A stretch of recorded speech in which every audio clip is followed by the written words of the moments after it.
Happy 2025. Yes. I know. We're late.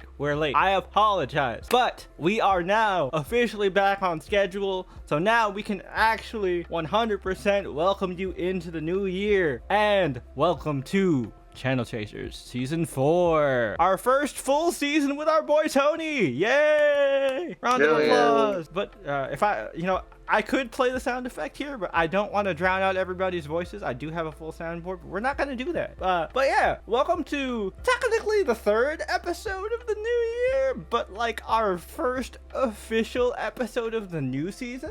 We didn't mention it in our previous ones. I think we might have mentioned it in the Arcane and Wicked, maybe in the Arcane one, but we basically had like a massive backlog of episodes through like the back half of 2024, and so we just basically had to kill it all in order to be caught up. We mentioned it before. Okay, cool. I just wanted to be sure. And we had to do that last year as well.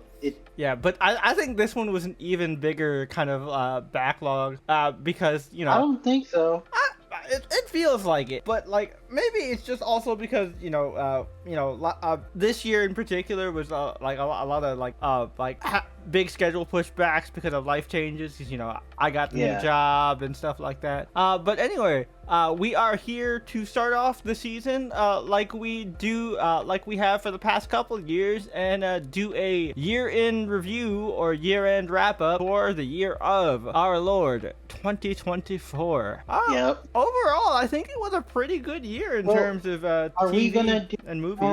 Yes. Oh no. Yeah, this was all just intro stuff. I didn't transition into segments yet. This is all just intro. All right, cool. I just want to make sure. I remembered this time. I wasn't gonna skip over segments. I just figured since this is a special episode, there's a little bit more intro. But yeah. All right, cool. Then this year, like you said, it was a good year. It was such a good year, and it was honestly this year both went by really fast and really slow. That when we were like compiling all the stuff for this year and wrap up, I was like, oh shit, that did come out this year. Yes, but honestly, and this is a bit of a minor spoiler for a main topic and everything, but most of it was mid movies, but really good TV. But the movies that were good were really fucking good. Oh yeah. So I will say that. But yeah, and another big trend for 2024, at least for us, animation fucking dominated, bro. Like, oh yeah. In terms not just anime for the two big weebs in the panel, but like regular American animation as well as like Netflix anime came through in a big way this year. Oh yeah.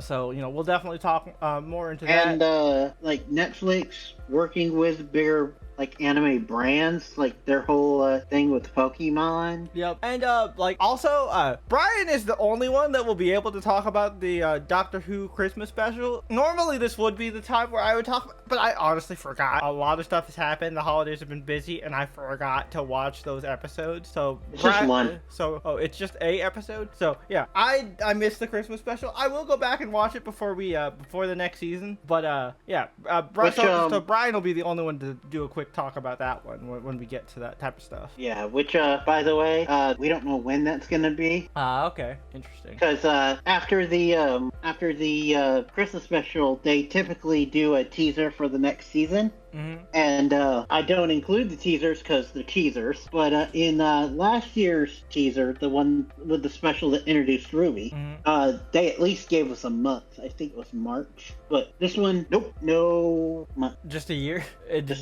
Do we know it's going to be in 2025 at least? It is. Okay, at least that's good. All right. So with all the preamble stuff out of the way, back to our regularly scheduled program, and of course with that, we first start by jumping right into the news with Brian. Take it away, Brian. All right. So we're gonna keep it short and simple. I will say that I am griping on myself because I can't remember their names, but we did lose some like lesser known people. Like unfortunately, Aubrey Plaza's husband passed away. Oh damn. Yeah. Rest in peace. He was the director that worked with her a lot in her like more indie stuff. Ah. Yeah. Dang. 47 years old. Wow. Yeah, unfortunately. Was it cancer? No, it was self-deletion? Yes. Oh man, bro. But as far as like the actual news goes, though, just got one quick story. People have been asking for it. The actor has been asking for it, and now it has been officially confirmed. Jason Momoa will be playing Lobo in the DCU. Yep, in Supergirl Woman of Tomorrow, so fun fact about that.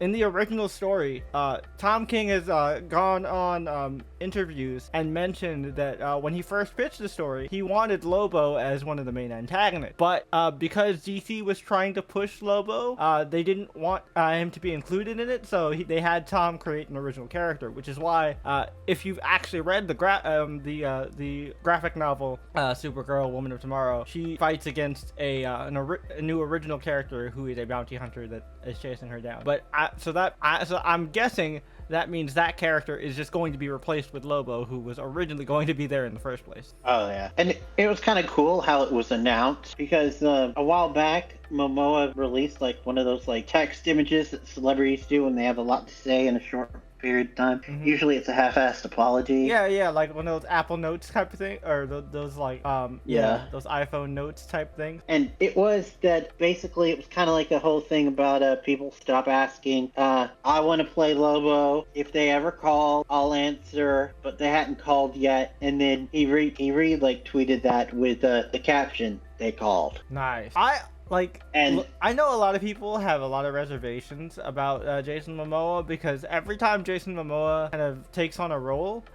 it more so comes off as Jason Momoa more than the character. But honestly, I think Jason Momoa's default is very Lobo, so I think he'll be perfect. Also, I've heard that I hadn't seen it, but I've heard that his Fast and Furious villain is very Lobo-esque. I mean, like I said, Jason Momoa himself is very Lobo-esque. Yes. If you just watch him in interviews. Yeah, but so pretty sure he'll kill it. But yeah, all we know so far that's confirmed is Supergirl. It is rumored that he might show up in the Lanterns TV show as well. I believe they are starting to film Supergirl in January. They confirmed that. Yeah, it will be the second official film in the Gunverse. Nice. But yeah, the kind of a little tangentially related, but speaking of Lanterns, the current rumor for going around for the plot is that it might be revolved around murder mystery of who killed Alan Scott. Oh, interesting. They're actually going to include Alan Scott. That's the rumor. Huh, that's cool. But anyway, just keep it short and sweet, because long topic. Nice.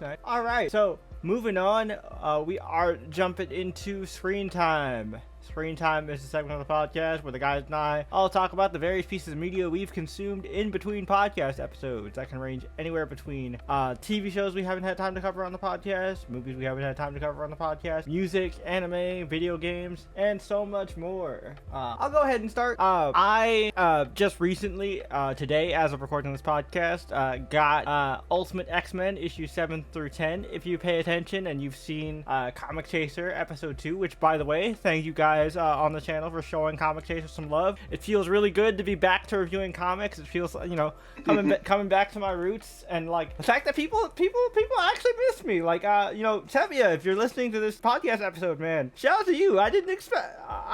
You don't think I forgot you. I'm glad to see you popped in and to say hi.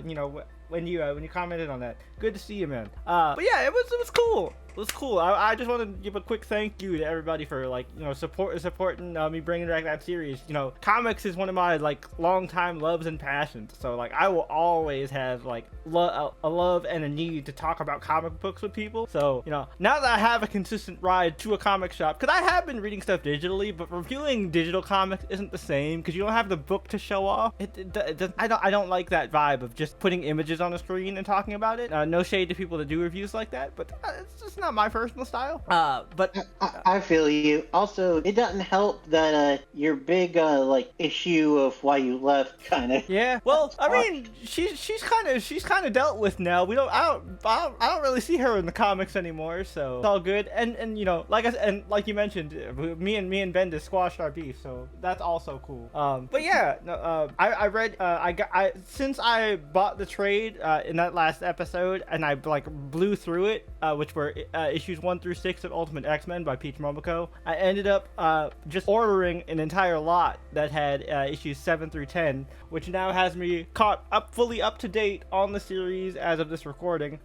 And I fucking love this shit. It feels the most different out of all the Ultimate books. You know, I'm reading them all except for Ultimate Black Panther. Not that Ultimate Black Panther's bad, it's just I didn't pick it up, and I haven't had a chance to pick up the trade yet. I'll probably get it later.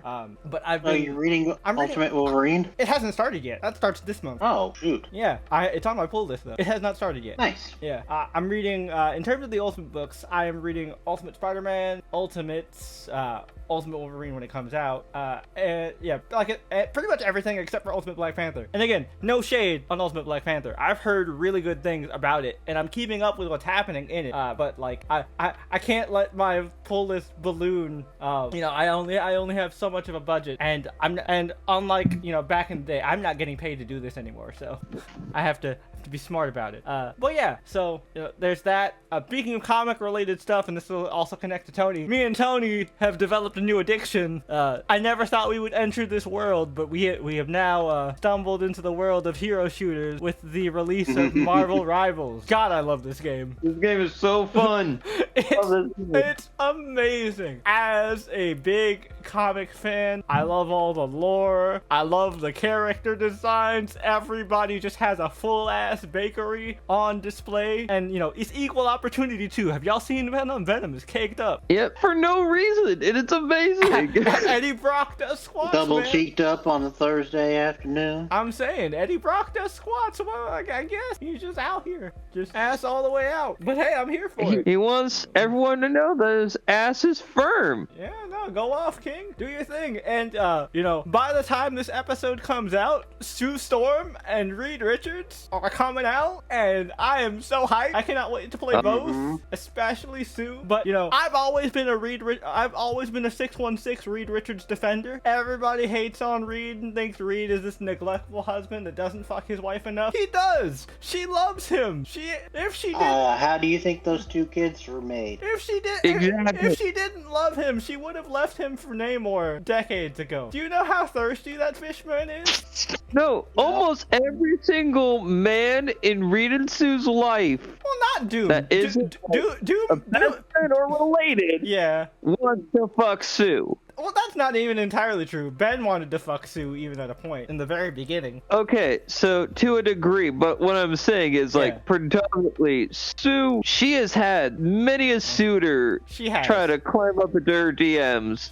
She has. And, you know, the smelly fish man, number one on that list. And no shade to Namor fans. I actually do like Namor. It's just, you know, dude is desperate.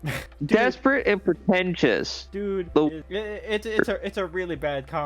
But you know, he's excited that Sue's coming to Marvel Rivals. Oh, hell yeah. I cannot wait to hear know the that dialogue every between gooner those on two. Earth- Oh yeah, exactly. Every gooner on this gooner especially is excited because the Malice costume. Because look, I didn't even know. Like, before any of the leaked information came out, when the leaks first came out that Sue Storm came out, first thought in my mind was, oh my god, please give me a Malice costume and you will take all my money. And they did. And they did. They answered my prayers, and I was like, all right, prayer answered. You have my money now. And if you do not know what Malice is, you clearly did not read comics in the 90s. And this was Sue Storm's evil Dami Mommy, pay attention to me, Reed, look at my titties costume. It's not like he had, hey attention to me, Reed, look at my titties costume already because of the exposed Oh yeah. boob window. Oh yeah, the yeah, folder. yeah. She had the boob window prior to Malice, but then you know the Malice costume like expanded it and also like showed off the thighs as well. Oh, yeah. So you know we're here for it. We're here for it. I'm excited. Definitely hyped for this game. Has just been such a blast. I don't like shooters. I suck at them. I never had any interest in them. But this game changed my mind, and I was like, all right, Marvel Rivals. You got me. I'm gonna keep playing this game. Trust me, guys. If you're a big comic fan, you will really like the lore. All the little interactions in the lobby alone are fantastic. Oh yeah. And like I said, I can't wait for Sue to fucking turn down Curb Namor and fucking Namor to talk shit to Reed Richards. I'm so excited. I will not be buying the Maker skin though, cause fuck the Maker. I mean, it's a cool outfit. Don't get me wrong, but fuck that guy. I hate that Reed Richards most of all. Yeah. That's pretty much it for me. Obviously I'll save full-on comic talk and my thoughts on Ultimate X-Men 7 through 10 for the next episode of Comic Chaser, so tune in for that. So I'll go ahead and pass it on to Brian. Alright, so first of all, got back into my Game Grumps Hyperfixation. Those guys are always fun to watch, especially now that they're also doing the Grumps channel, where they're doing their 10-minute power hour, which just started off as them trying to do something during COVID times and all that. Nice. And it's basically their version of Good Mythical Morning. Oh, also, if you guys were curious, I main Wanda, with my support main being Cloak and Dagger. Oh, yeah. But then also, I started watching because I needed some cheering up and all that, so I started to try to watch Nobody Wants This, the new Kristen Bell Amazon TV show. Oh, yeah, the one that... It's like a rom-com. Yeah, we reacted to that trailer where she, like, starts dating, I think it's like a therapist? Or... Rabbi, right. played by the guy from the OC.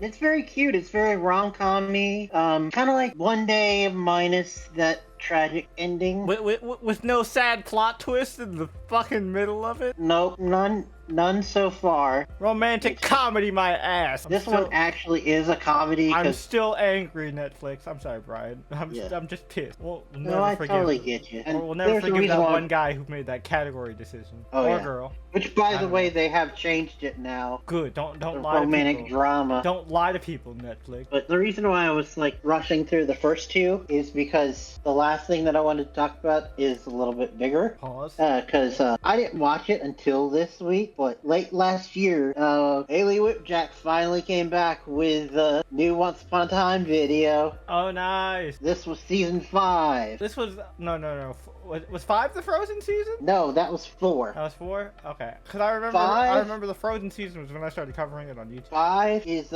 split into 2 arcs. Is it the Oz one? The Dark Swan. Dark Swan. Yeah, I remember Dark Swan. And the Camelot. Oh, yeah, with Sexy Merlin. Yeah, but it's we find out that because it last ended with like the Dark Emma and all that, and they actually changed like part of the myth for the show with this season. Like, we find out that the Dark One dagger, the thing that controls the most evil creature in the world, is actually the broken off tip of Excalibur. Yep. And one thing that I forgot about it is our first time seeing Sexy Merlin, he's approaching baby Emma as she snuck into the theater to watch Sword in the Stone because, Disney, obvious. Placement. Yep. And by the way, young Emma was played by Little Miss Everywhere. McKenna Grace? Well, yeah, she played every young blonde at the younger version of a character at that time period. Yeah. Oh, by the way, I was wrong. They combined the Dark Swan and Camelot arc together into one. That's why that explains this. But we actually start off the season with Team Good Guy going to the Enchanted Forest once more. But it includes half the dwarves, Granny for some reason, tied up Zelina, but also, weirdly enough, 1.5 babies. Oh, right, because Snow's actress pregnant at the time, wasn't she? No, this is baby Neil and Zelina's baby, because Zelina's currently pregnant. Remember with Robin Hood's kid that she tricked him into having? Yeah, her date rape, her transformation date rape baby. Yeah, but at one point we follow Dark Swan as she's trying to undark herself, basically, and she runs into Merida. Oh yeah, I remember, that was so random. See, that's the thing though, and this is like tying up the whole season, is Merida shows up and she does get like 1 or 2 starring episodes where it's flashback, but for the most part, she just serves as Dark Swan's unwilling minion for some reason. Gotcha. Like she even takes her to modern day, I think it was Storybrooke? Maine. Yeah, Storybrooke. Yeah, and this poor girl just wanted to go back and save her brothers. But, because that's the thing is, part of the reason why they went to the Enchanted Forest is because when Emma became the Dark One, she was reborn in the Dark One cave. They were trying to go, like, help her and stop her. Meanwhile, she's getting hallucinations of the last Dark One, Rumple. And, like, he legit at one point convinces her to kill Merida. The team comes in and stops. Because he was basically like Dark Smeagol. Yeah, I remember. But the team grabs her and they're like, okay, so we've got you, we can go home now. Nope, King Arthur's guards come to stop them and ask them for help because Merlin is a tree. Merlin is trapped inside a tree and they need help. They're the good guys, so they can't say no. But after they say yes, we jump cut to 6 months in the future where everybody is home with amnesia and really kick-ass Camelot outfit. All of them except for Emma. You can tell that Once Upon a Time was very much trying to like ape off of Lost because they did this every fucking season where it's like, what is the mystery? We've got flashbacks. We got flash forwards. Yeah. And here's the thing. They're not the only ones that came back. Camelot came to Maine too. But for some reason, they have to stay in the woods. Keep your medieval times in the forest, Arthur. Also, they don't want to pay that many extras on a regular basis. Also, I'm pretty sure the HOA in Storybrooke is probably a bit. Yeah. And once they're back home and everything, we actually find out two, like, random, like, additions to the mythos of this world. One of them is the Dark One is now Beetlejuice. If you say their real name 3 times, they'll appear. Oh yeah, I remember that. And then also, we also find out with this world that if you use magic to stop someone destined to die without killing another person, a fury will come to drag the saved person to the underworld. Isn't that what happened to Robin? No, that's what happened. Hook. Oh, Hook. I know somebody's love interest. But we'll get to that. But well, let's not recap the whole season because that'll. Yeah, I know. But one point, I'll start skimming my notes here. But I just wanted to point out this one ridiculous scene. Charming and King Arthur chase down a bandit, but the bandit is on horseback and they're in his truck. And Charming at one point just looks at Arthur and he's like, "You take the wheel," and he gets on top of the truck. And now we've got King Arthur, who's never driven a car before and is still in full armor driving the truck. Clearly he's a lesser Arthur. The Arthur in Fate has high enough riding skill where she was able to fucking whip the bends. This is a lesser Arthur because we find out that he's the villain of the season. Of course. Because he's got the savior complex of I'm supposed to rule, all that good stuff. He also, like, uses magic sand to, like, mentally whammy people. Alright. But, then, we also find out that Merlin gets his own origins in this season. And, we find out that his origins is just, he was lost in the desert, dying of thirst, and he drinks from the Holy Grail. Alright. That's it. Then 500 years later, he falls in love with the wrong girl named Nimue. And Nimue becomes the first Dark One. I remember that. And we also find out that Excalibur itself is just the Holy Grail melted down. That sounds like a Fate concept. Oh yeah. But a lot of ooey stuff here and there. We also find out that quote-unquote Dark Swan, her big ultimate plan for season 5A was just to get rid of dark magic. That's all. Way to make her quote-unquote dark. I mean, she had a goth look to her. There was that. Yeah. But beyond that, the most evil thing that she did was they found out that Hook started dying anyway, and she made him a second Dark One, which was also stupid because they made the plot twist, oh, he's been this Dark One for the whole entire time that they've been back in modern time after the 6 months. But only now that he finds out that he's the Dark One is he actually evil and starting to do evil things. But anyway, then we get to the part 2, which is Hook dies anyway and is sent to the underworld. So the team's like, fuck it, and they go to the underworld, and that's the 5B is the underworld art. And by underworld, I mean just Storybrooke with a red filter. That's all it was. And in this, Hades is the big bad. But the funny thing is the only time that Hades has really been like a villain is in the Hercules cartoon movie. Hercules actually does show up, and so does Meg. But we get introduced to him in flashback that he was Snow's first kiss, and then by the end of the episode, him and Meg have finished their unfinished business and are going to, quote unquote, a better place. All right. Elysium, I guess. But then we get, like, they also use this as a way to get closure for a bunch of side characters, like Regina's dad, Hook's brother, Stealthy, the eighth dwarf. I remember Stealthy. But two fucked up things. Or Sneaky. His name was Sneaky. Stealthy. I thought it was Sneaky. Nope, Stealthy. Oh, that feels weird. I feel like Sneaky fits that naming scheme better than Stealthy. Well, I think maybe Sneaky sounds too much like Sneezy. Ah. But anyway, two fucked up things about that is, you know who ends up going to a better place? Who? Cora, Regina's mom? Why? How? What?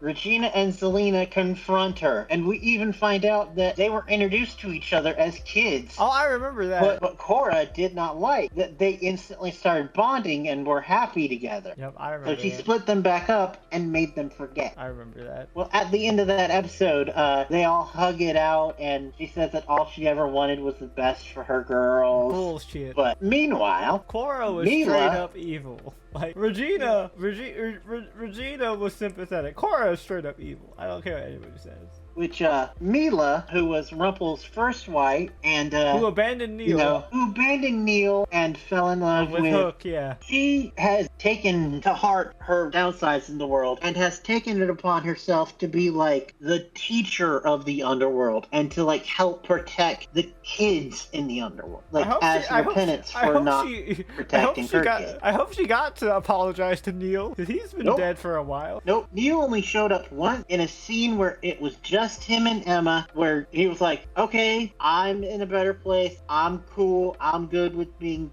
dead, and you don't have to worry about me. And as far as we know, like he didn't even, I don't remember this at all. Did he have any scenes with Henry? Like, no, hey son, Nope. how you doing? No. Wow, okay.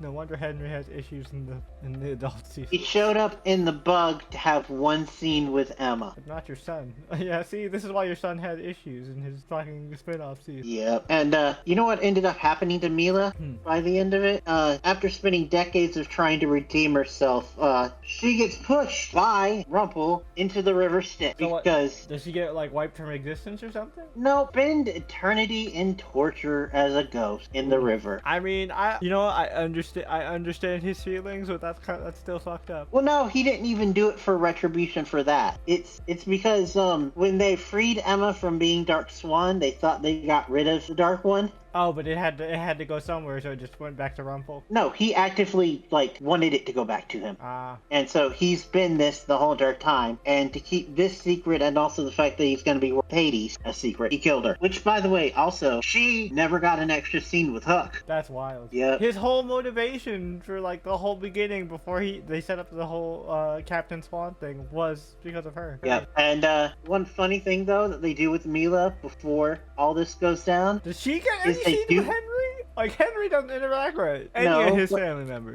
But funnily enough, she does get a scene with Emma where they call out the kind of weird coincidence. Yeah, that her son's wife is fucking her ex-husband. Basically. It's not basically, it's exactly what's happening. Well, I don't know if Neil and Emma ever got married. They were for a bit, and then they split. Oh, but also, so we're not here for too long.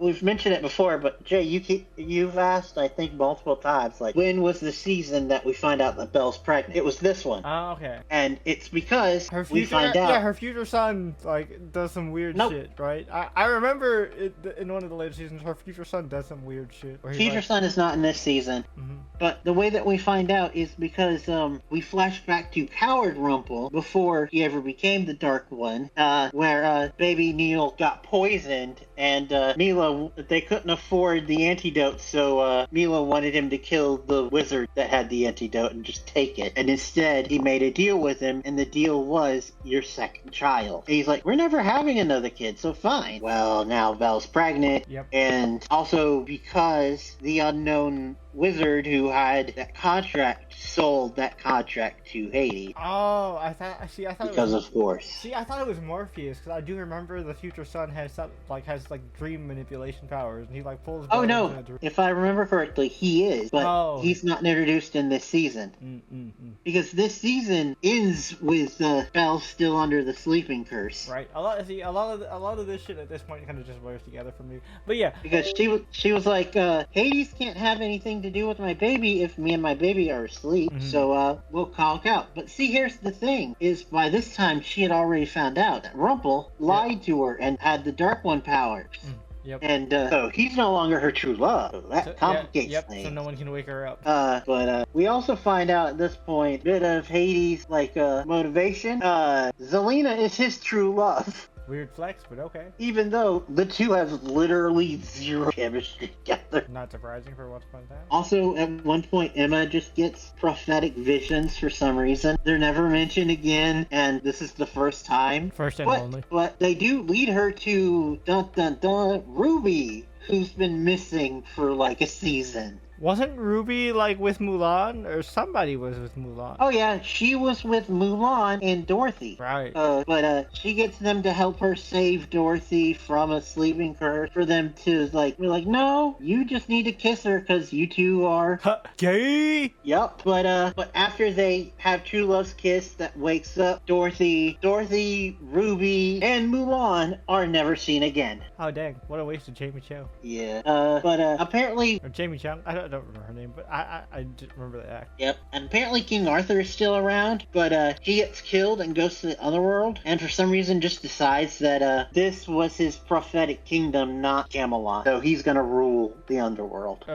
Okay. And then also we find out about an artifact called the Olympian Crystal, which is the only thing that can kill a god. No afterlife, just gone. Hades tries to use it on Regina, but Robin steps in the way, and that's how we lose Robin.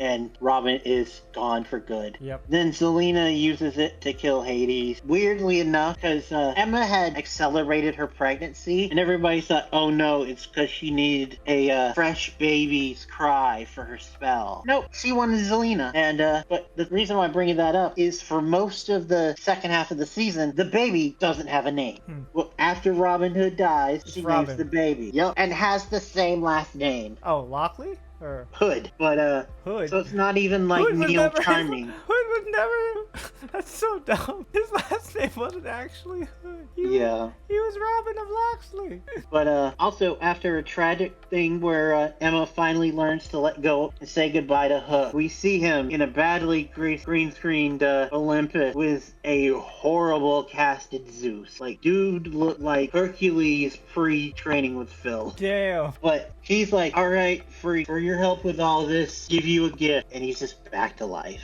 That's crazy. And then we end the season with a 2-part finale, and I won't recap it, but it introduces the Land of Lost Stories, which is where we got Frankenstein and Dr. Jekyll, Mr. Hyde. Oh, yeah, Sam Witwer was fucking Dr. Jekyll in that. Yep, I remember that. And the story of this is Henry trying to get rid of magic, which I don't blame him, because he went a year without magic and everything was fine, but then his magic family and all that got reintroduced, and everybody started dying around him. Yep. So I don't really blame him, but he does see the error of his ways, and one of the ways that they bring back magic to the realm, because he actually succeeds, is Henry gets on the library stairs in New York and gets New Yorkers to believe in magic again. Oh, so they believe in magic in a young girl's heart? Music and by freedom. throwing quarters in a wishing well. Also, we find out that at the end of the Camelot arc, everybody went back. Everybody from Camelot, except for Arthur, went back to Camelot, except for also Henry's girlfriend, which he has had a girlfriend from Camelot this whole entire time, who's just been there. And we're like, oh no, she's stuck behind. Well, we find out that her dad stayed behind too, because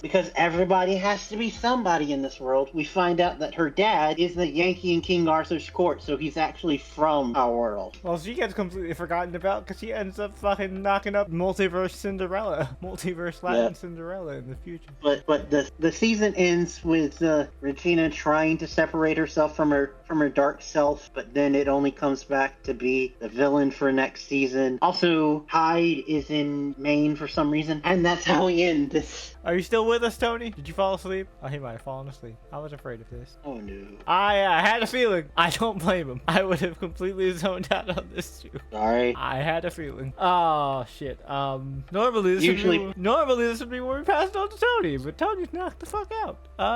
Shit. So I guess no. I got don't. it here and I don't want to try move to on. wake him up. No, he literally left the call. Well, maybe it's just he was silenced. I didn't see in the I wasn't paying attention to the Discord call, so I didn't know if he was muted or not. If he usually if he like leaves out of nowhere, he puts something in the chat. I don't see anything in the chat. That's why I was trying to feed the Once Upon a Time recap on in the first place, because I was like, Tony's eerily quiet. Well, that was still the fastest that I've ever done it. No, I'm not blaming you, Brian. Once Upon a Time is a lot to explain. Period. I'm not even gonna make the pause joke there. That was the fastest I've ever done it. Yeah. Their video was 5.5 hours, by the way. Well, I mean, yeah, that's a lot. Once Upon a Time is full of a lot of bullshit. If I had to explain Once Upon a Time in full detail, I would each season, the later half, I would definitely have to take 5 hours or so, because that shit gets convoluted as hell. Yeah. I guess we will end the recording here and then possibly come back. Tony, I guess you can keep this in because it's still kind of relevant rambling. But hopefully by the next time you hear this, we will return with Tony and continue with the segment. Okay, we have returned. Everything is back to normal. Now we're going to pass screen time off Tony. Like, the really major thing that I enjoyed was, of course, like, Marvel Rivals and all that fun shenaniganery. Yep. And also, something I forgot to mention in my segment, which we both checked out, is as of the recording of this podcast episode, the first episode of My Happy Marriage Season 2, which, if you remember, last season of the podcast, was one of me and Tony's, like, few 10 out of 10 anime. And 10 out of 10 I gave it a podcast 9.5. episode. Yeah. So, you know, that first episode was great. You know, no huge spoilers here, just a lot of setup. But, fuck Yoka's mom. She can suck the biggest bag of dick. Yeah. Mio is adorable as per usual. She has this whole, like, internal panic attack because, you know, they're staying at his folks' place, and, you know, her and Kyoka are sharing a room, but there's only one bed. And she's like, oh no, am I gonna have to sleep in the same bed as Lord Kuno? I mean, not that I don't want to, but I don't think I'm prepared. Oh no. And I'm like, Mio, sweetie, you're engaged. You're gonna need to do this at some point. Oh yeah. You adorable little young woman. Come on, he is your husband. It's okay. You're not doing anything nasty yet. You haven't held hands, not intentionally.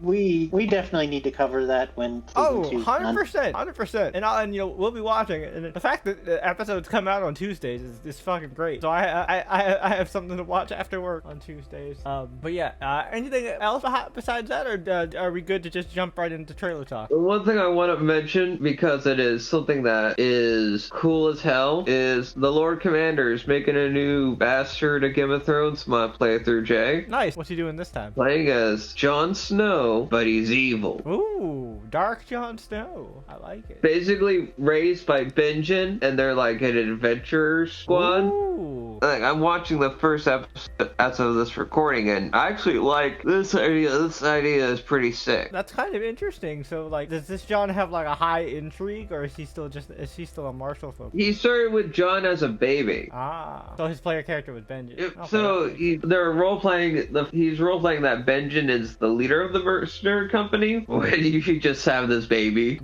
wearing metal boots, carrying a sword, is fucking hilarious. Interesting. But yeah, that's pretty much it for me. me. Okay. Really. All right. So now we're gonna jump into trailer talk. Trailer talk is of course a segment where our boy Brian has gathered together 6, count them 6, brand new trailers as we're recording this podcast video or audio, depending on your medium of choice. And YouTube people, you can find those trailers in the description down below with a link to the playlist as per usual. And audio people, we will talk about the individual trailers as we go along. So just follow along, and if you want to look them up yourself, feel free to just pause the audio and look them up yourself, and we'll give our thoughts after a quick pause to react to the trailers off camera. But until then, please enjoy this word from our non-existent sponsors. This is a really short segment, wow, but we'll be back. And we're back.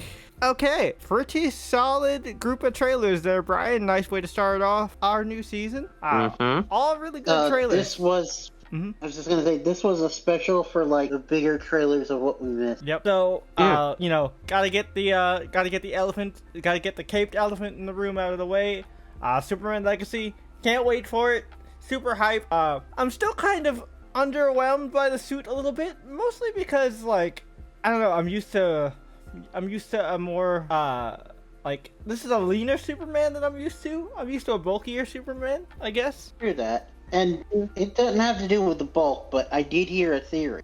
Is we see at the beginning of the trailer that he is beat. Yeah. Shit. Yep. So once he's done recovering from that, will he debut a new, better suit? I could see that. Yeah, that's fine. But but here's the thing: if your theory is true, who the fuck is gonna make his suit? Yeah. So that's why I don't think Ma Kent is dead. I think that scene that we saw in the flashback is just a flashback scene, because you could tell at least from what I saw, he looks very young there. Yeah. Okay. So I don't think Ma Kent is dead. You think Pa is dead, and then we're just seeing a flashback? Yeah, we're just seeing a flashback. Because the thing about why Pa Kent always dies is because it's always a heart attack, except for in Man of Steel where Kevin Costner decides to be a dumbass. Yeah. And jump into a tornado for no good goddamn reason. And then tell your son, don't save me. Yeah. Like I said, jump into a tornado for no good goddamn reason. But yeah, in every other adaptation, Pa Kent dies of a heart attack, which is something Superman can't save him from. And it teaches him an important lesson. Yeah. That Superman can't save everybody. And there are things beyond your control. So I think so. Again, I think that's one of the important moments that shaped his life. So I don't think Ma Kent is dead. And like I said, somebody's got to make his suit. Yep. And they gotta do the thing from All-Star Superman where fucking maybe he saves that kid a second time, and the kid's like, oh, nice suit, thanks, my mom made it. Because I've always loved that shit. When they did that in the first episode of Superman and Lois, that's what sold me on the entire show. And it was that classic all-star. Yep. I love that shit. Crypto, no complaints. Good boy, best boy. I'm glad to see Guy Gardner and his dumbass bowl haircut. Yep.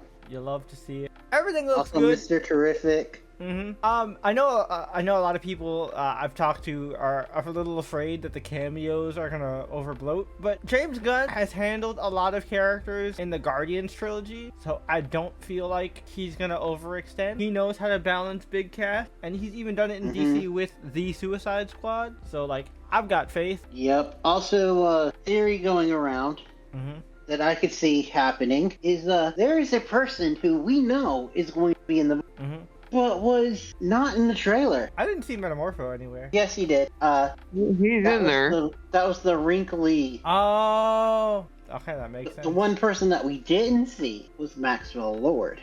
So people are theorizing that what if he's like the secret villain movie? See, I think Maxwell Lord is probably going to be a Justice League villain, but they're setting the stage for him in Superman. Yeah, I know. Because you can't have Maxwell Lord and Lex Luthor at the same time, because they basically serve the same function, so it would be redundant. But anyway, whatever comes our way, I trust James Gunn. Oh yeah. I mean, he's earned a lot of good faith with a damn near perfect trilogy. So, I'm excited. And I mean, he hasn't let us down so far with Creature Commandos. Really loving that shit. Oh yeah, indeed. But moving on to some weirder stuff. Death of a Unicorn. We actually reacted to a teaser trailer, I guess, of this a while back. Cause I definitely feel like this was on a trailer playlist before. Because I don't think so. No, because I remember us talking about it on the podcast. I remember a much shorter trailer with just seeing Jenna Ortega and Paul Rudd hit the unicorn. Oh. Yep, I remember that. Yeah, we definitely reacted to this before. But this is an extended trailer where we got to see a lot more, so it's okay, Brian. We got to see more stuff than that first trailer that we saw. I'm pretty sure that first one we saw was just a teaser. Yep. But regardless, really interesting concept. Indeed. You know, what if Big Pharma got a hold of a unicorn horn and then, you know, it turned into this weird eat the rich kind of horror movie that I'm definitely into. Definitely. Where Jenna Ortega is like a. Yep, definitely poignant considering current events. But yeah, looking forward to seeing it. A24 usually like delivers some good shit in terms of weird art house horror movies. Yeah, absolutely. Yep. So looking forward to that. Also speaking of weird art house type shit, like with interesting concept, Love Me, which is essentially like Wall-E, kind of. It reminds me of Wall-E, except without the, like, you know, life raft shift of obese animated people. It's a post-humanity world with just two robots who learn about humanity secondhand through some, like, almost... It reminds me... It's like they basically use the internet and, like, humanity's collected data, almost like the stuff from the gold record from the Voyager space probe, where they learn about humanity and kind of slowly form sentience and fall in love. It's a really cool, interesting concept. Yep. And the whole entire thing is, this is one of those films that I love where it's a very minimalistic cast and it relies so much on the actors, but when the actors are Kristen Stewart, Stephen... Yeah, look, people sleep on Kristen Stewart because she's like best known for the Twilight films, but she's a great actress. I'm really interested in seeing this. Oh yeah, indeed. And then we had another intriguing addition to this list, but because for different reasons, Karate Kid. Yeah, I'm excited. I actually I didn't talk about it in screen time because it's more happened over the holidays than like within the past week. But over like the holiday break, like around holiday season, when I like reconnected with my boy Corey because Corey was super into it, I ended up watching. I'm not like caught up because I haven't watched all of it, but I watched like the first 3 seasons of Cobra Kai on Netflix. Well, the final one, which is the 4th. I want to say it's the 4th. Yeah. They have split up into 3 parts, and the 3rd has yet to come out. Nice. But yeah, so I'm actually really interested in it. I'm just really hyped to see Jackie Chan again, and also like I'm a big fan of the kid Ben Wang, or is it Wong? I don't know. I apologize if I mispronounced it. Because we really liked American Born Chinese. Sad that it was only a 1-season wonder. And this also proves our theory that was likely going to happen if they got a season 2, that he was actually going to learn to fight in powers. Yeah, which is exciting. And of course, I'm glad they're going to be paying respect to Mako. You know, the original Mr. Miyagi. Well, no, Mr. Miyagi wasn't Mako. Mr. Miyagi was Mako. No. What's his name? Oh, no, my bad. He was on Happy Days, not Avatar. I don't know why I got those confused. He played the chef. He played the cook dude on Happy Days. Pat Morita. There we go. That was him. He was just a wise sage Asian man. My bad. Not Uncle Iroh. I'm not racist, I swear. Moving on. Spider-Man freshman year. Yep. I'm mixed. Yeah. I dig the animation style. Actually seeing it in motion is really cool. It reminds me like of a combination of the relatively new Tomorrowverse movies, even though Tomorrowverse is pretty much done now since they got like Crisis and stuff. But it reminds me of the Tomorrowverse movies, kind of mixed with the short-lived MTV Spider-Man animated series starring Neil Patrick Harris, and that's cool. The thing that throws me off the most is the Peter Parker voice. Because like, and you know, I like Brian's theory.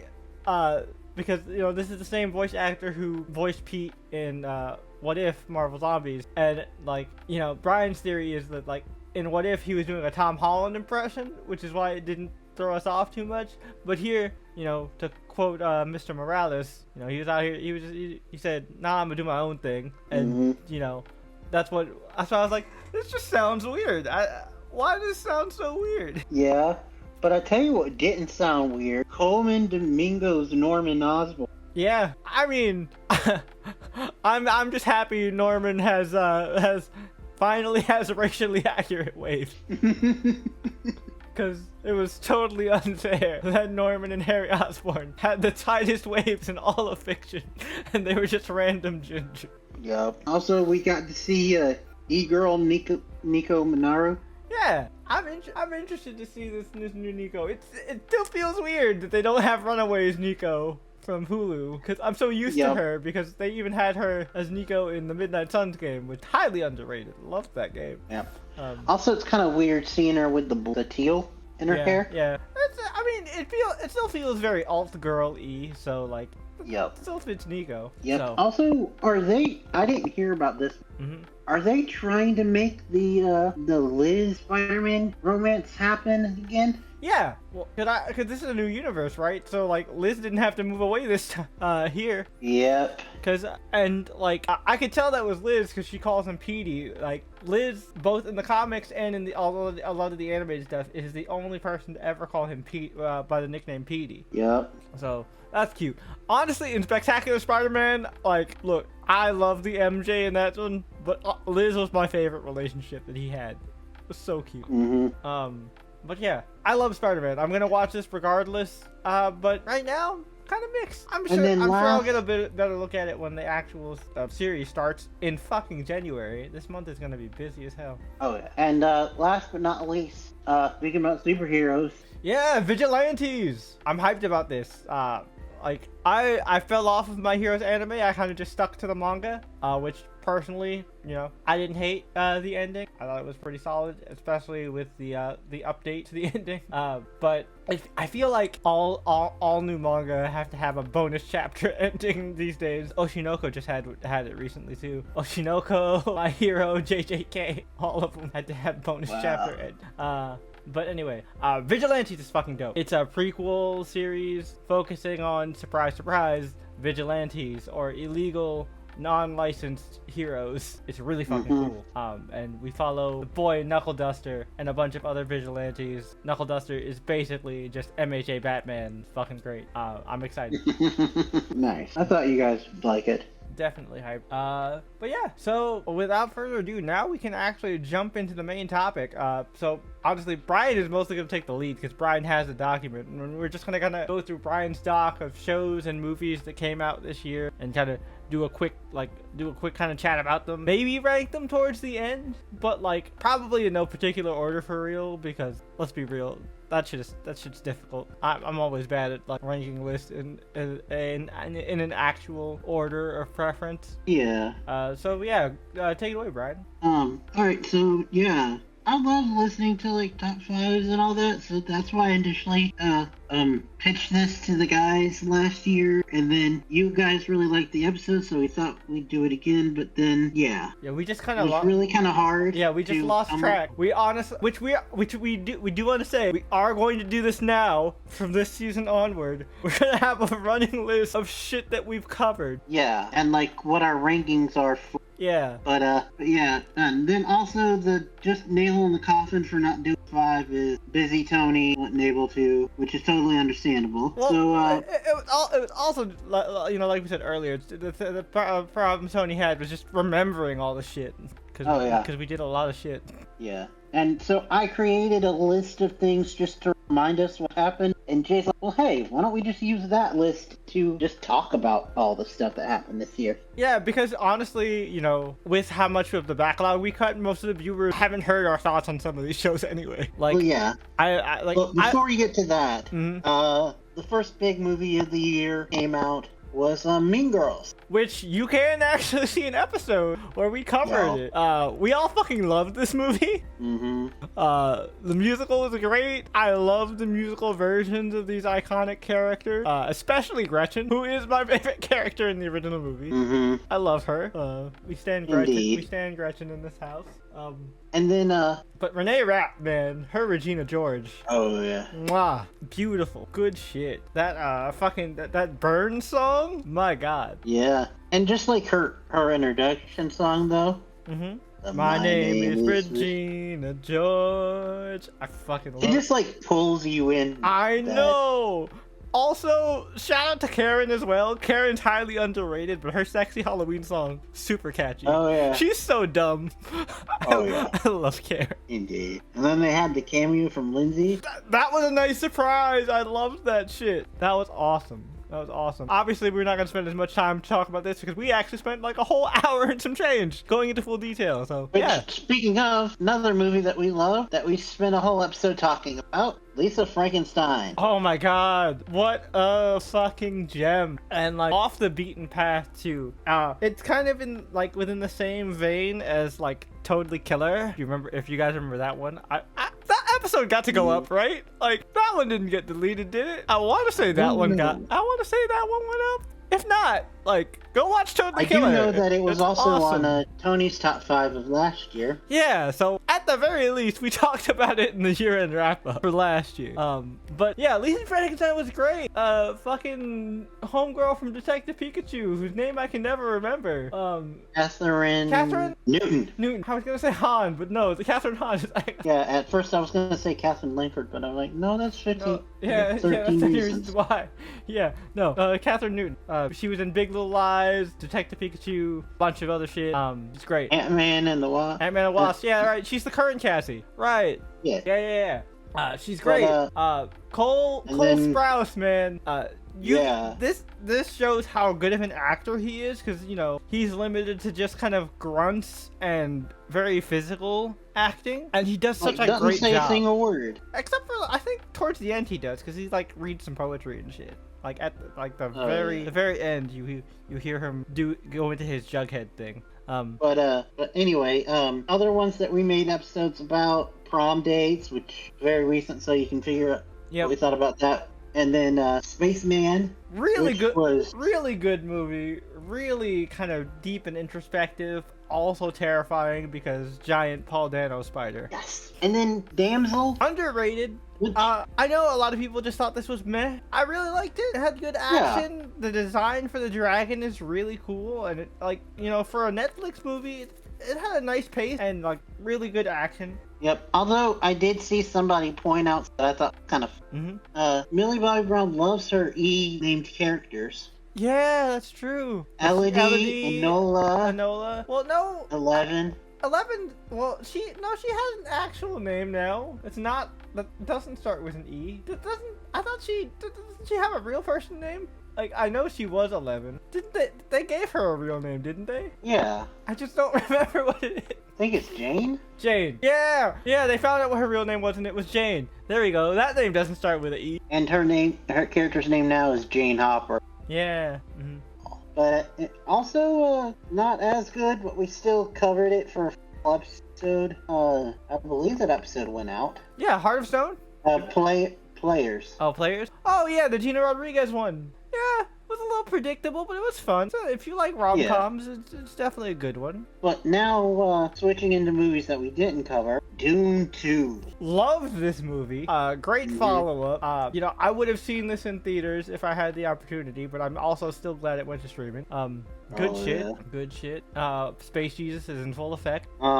Yeah. I don't know if y'all saw it, but I heard good things about the Jake Gyllenhaal Roadhouse. I did not. I did hear good things. I haven't seen it. Same about Sydney Sweeney's Immaculate. That's the one where she's the nun that gets pregnant, right? Yeah, I wanted to see that too. Did not watch it. Which, ironically enough, same director as Everything Sucks. She was in that show. Yeah. That show was great. They even talk about the weird irony that in both we get to see her character naked. I mean, to be fair, in a lot of Sydney Sweeney related stuff, we get to see her character naked. Yeah, but Also, the only staying thing, with the only thing that I've seen where I haven't seen Sydney Sweeney naked in is The Handmaid's Tale, which thank God, because I don't think she wasn't playing a character that was of age at the time. But keeping in horror, Last Night with the Devil. Oh, that was a thing on Shudder. Yeah, I heard great things about that too. We never saw it. Yep.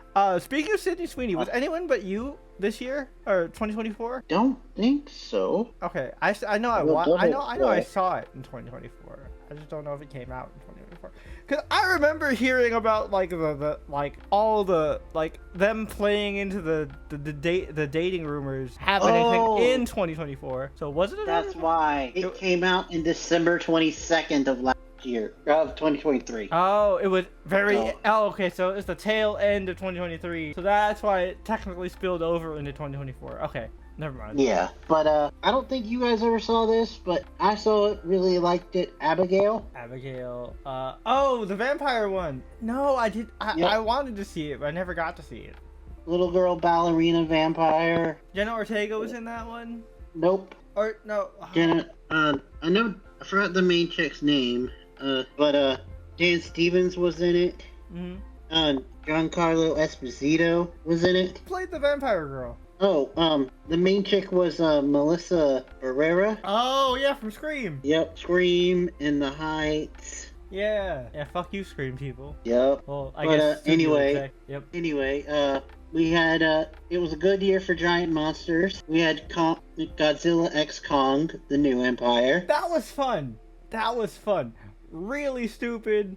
Really fun. It just kind of felt like a crazy over the top kaiju wrestling match type thing. I actually did like the bit of this human story we got, but I'm glad they didn't overextend it too much. And also we didn't spend they didn't spend too much time on Lil Rel's character, the Hollow Earth conspiracy theorist podcaster dude from the last movie. Yep. And then Godzilla -1. Loved that movie. That movie was fucking great. If I had to make a top movie list, that would be up there for sure.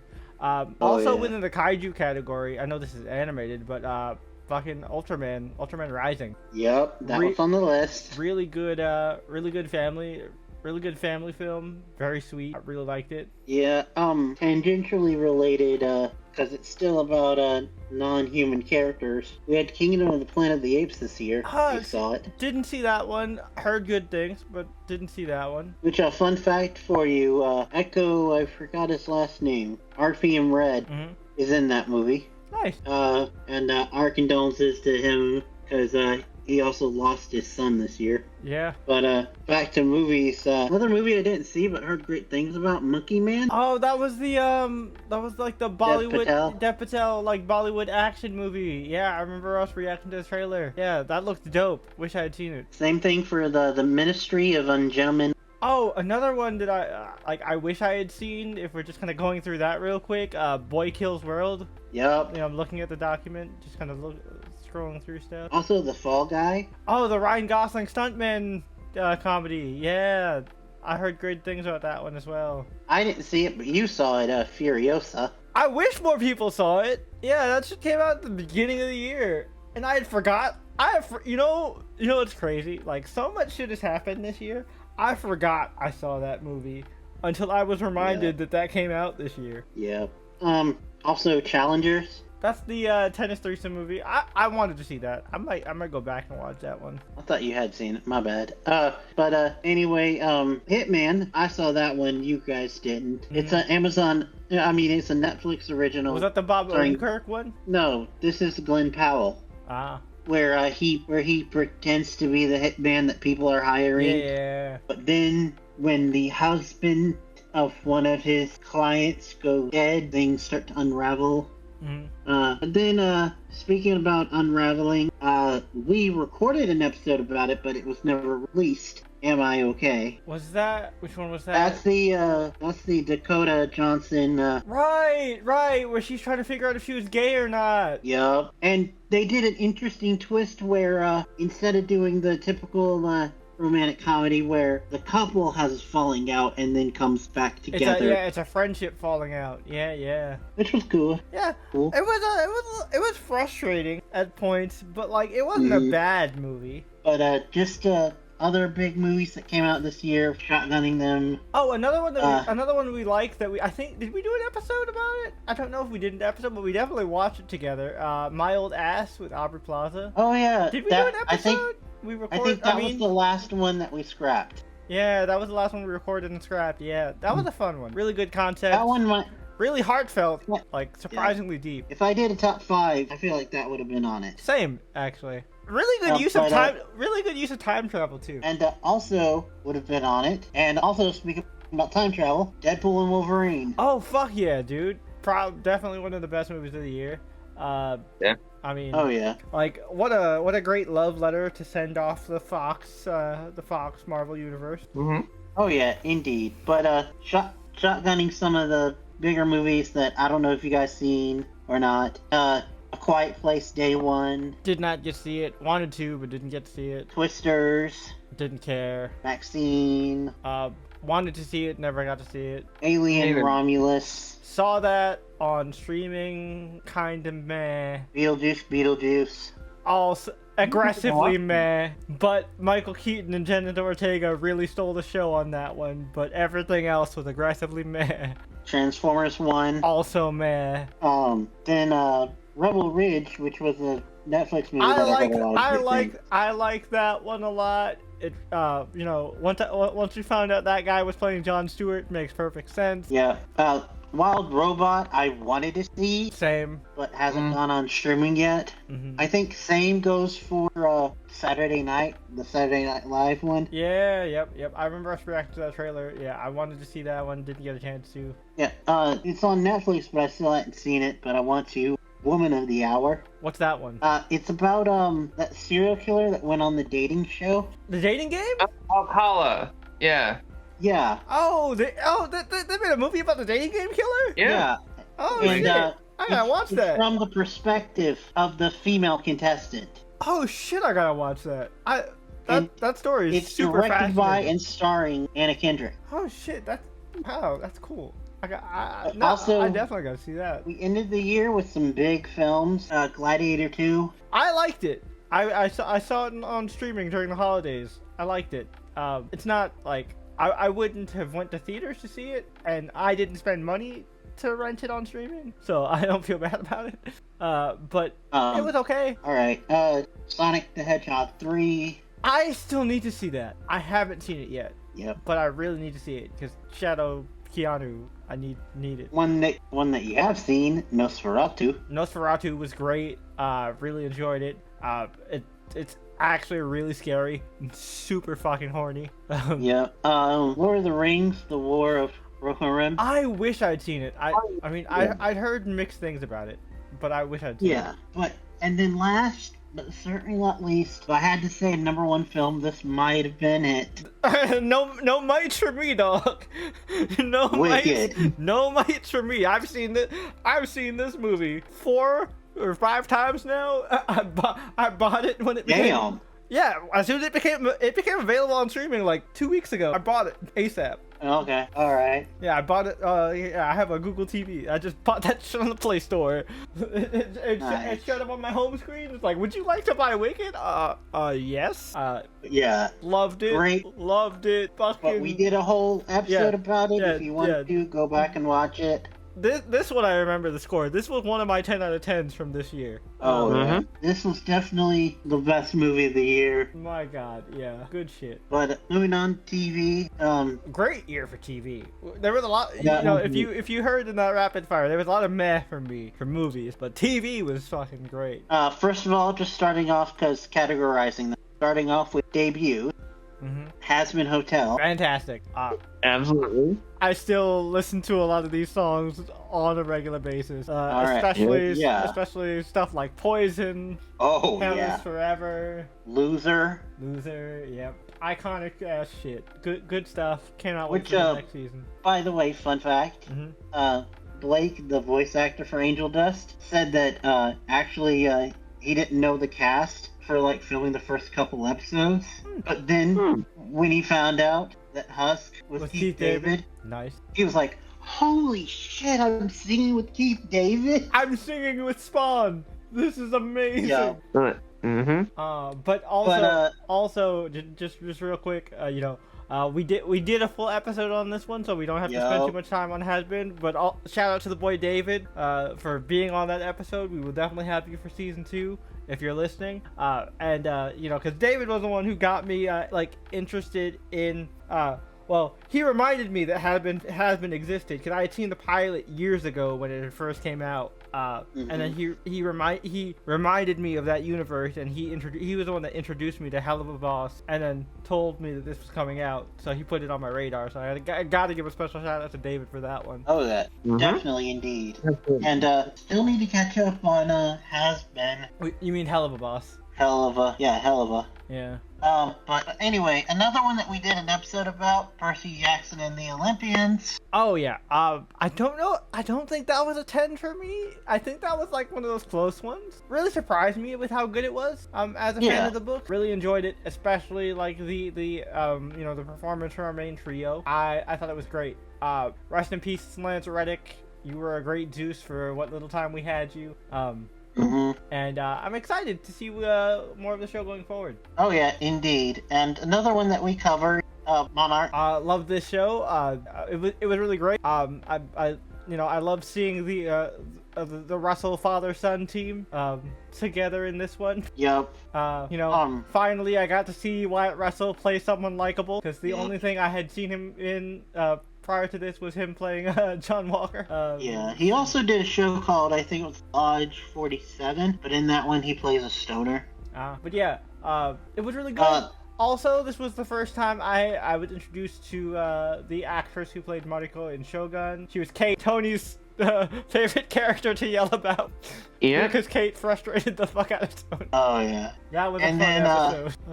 Then we did an episode on Dead Boy Detectives. Great show. Sad to see that it's a one-season wonder, but I understand given the Neil Gaiman controversy, and it's not as beloved of a franchise as Sandman, so it doesn't have the name recognition staying power. Yep. And then the last one that I have here that skipping ahead several months, we did one on Echo. Yeah, Echo was solid. That was one we were kind of hesitant about, but we decided to check it out anyway because we were in a phase where we were checking out MCU stuff that we kind of missed out on. But we were pleasantly surprised with Echo. It was good.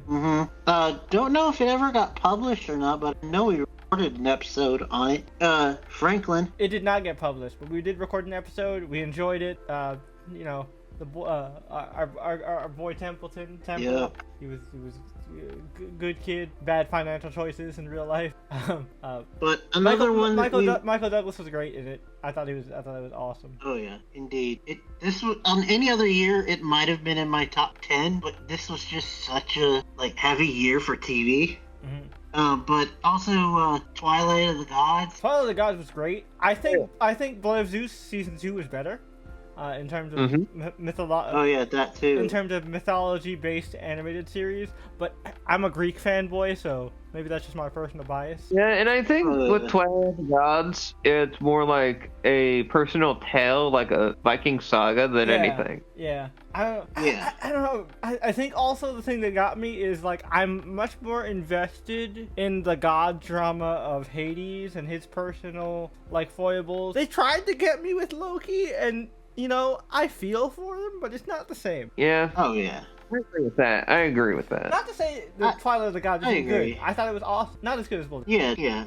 But the two big ones, because I'm keeping with what we have already recorded, two big ones for new shows were Agatha All Along.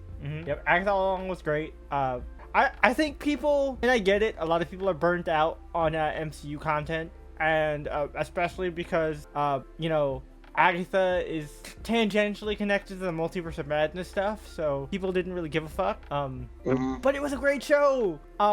And, I guess spoiler if you haven't seen Agatha All Along, but I'm gonna say it anyway, Billy was great. Oh yeah, absolutely. Oh yeah, indeed. There were only minor things that I didn't like about it, like Aubrey returning Plaza, of a certain character. Aubrey Plaza was fantastic. I'll say that now. Oh yeah.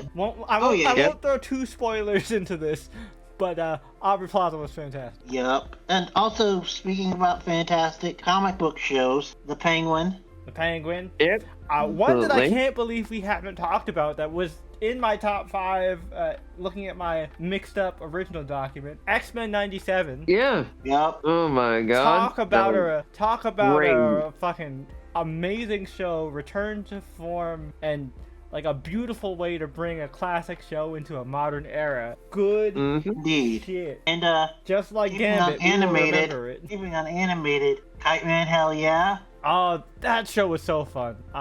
Yes, it was. It had it has the same absurd humor of Harley Quinn, but like it takes all the best parts of Harley Quinn and just makes that the entire show. Because honestly, like in the later seasons of Harley Quinn, especially the like the past one, like the one before this most recent one, that I watched, the one where not like Nightwing dies, like the best parts of that show were the side characters, like the rest of her crew, Bane, and all the other guys. This whole show is all about those types of characters, and Bane gets such a huge part in this, and Bane is the best, one of the best characters, period. God, I love I love this universe's version of Bane so fucking much. And I do like that the new season of Harley Quinn is letting him keep his adoptive daughter and Goldilocks, mommy girlfriend. Oh yeah.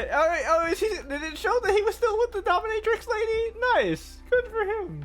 I liked him. I think so. I like them together. Me too. But also animated Gotham, but completely different. Oh yeah, Batman King Crusader. Crusader. I think it was interesting. I mean, like, not as good as I was hoping. I was really hyping it up. But I did like a lot of the interpretations of the characters. Like, I really like what they did with Harley. Oh yeah. And their take on Babs. Is the but like, I'm just like, all right, Bruce, I guess you can have this one. Bruce and Babs can fuck here because they're age appropriate. Oh yeah. But I never watched it, but I heard good things. Tales of the Teenage Mutant Ninja Turtles. I didn't see. I saw the movie, which I didn't talk about, but I really liked it. That would have been in my top 5 as well. For movies, the TMNT animated movie. I thought that was great. I did not watch the accompanying animated series, but like, but I've heard good things about it, and I heard it's very much in the same tone and vibe of the animated movie, which means it's probably great. Yep. And then we've got the 2 animated films that Jay talked about last time in his screen time. Invincible Fight Girl. Oh yeah. That was a great show. I haven't finished it. I need to finish it. I believe it's done. And Gentry Chow versus the Underworld. Gentry Chow is, I think, one that's gonna get slept on and might just end up being a 1-season wonder because I feel like I'm the only person talking about it. Alright. But honestly, it had a pretty satisfactory ending, so if it does end up being a 1-season wonder, I'm not gonna be mad about it. Yeah, absolutely. Something that I thought was gonna be slept on wonder, but actually got renewed. The Vince Staples show. Yeah, I mean, a lot of people were talking about it. Especially on like hip hop Twitter. It's really good. It's kind of like this weird, absurdist, dark comedy, but not in the same way a surrealist, absurd, dark comedy, but not in the same way that Atlanta is. A lot of people make the Atlanta comparison, but I don't think they're the same. But it was really fun and thought-provoking, honestly. Indeed. And continuing similar vibe, which Donald Glover, so yeah, Mr. and Miss Smith. Yeah, that was the hell out of me. Yeah, that was one I didn't get to watch, but I know you did, and you said you really liked it. Oh yeah, indeed, I really liked it. Also I liked Tracker. It's good for being a network episodic show. That's the Justin Hartley one, right? Nice. Yep. But I forgot one. 2 animated ones. Mm-hmm. Creature Commandos. Oh yeah, still going on. Yeah, because that started in 2024. I'm like 2 episodes behind, but from what I've seen so far, I've loved it. Same, but we can talk more about that later. Wink, wink. But also Secret Level. Secret Level. We didn't finish it. Did we finish it? What we saw of it. We watched half. Yeah, we watched half of it. What we saw of it was pretty great. It's an anthology, so we wouldn't have probably covered it anyway. But yeah, good shit. I know Brian and I watched it.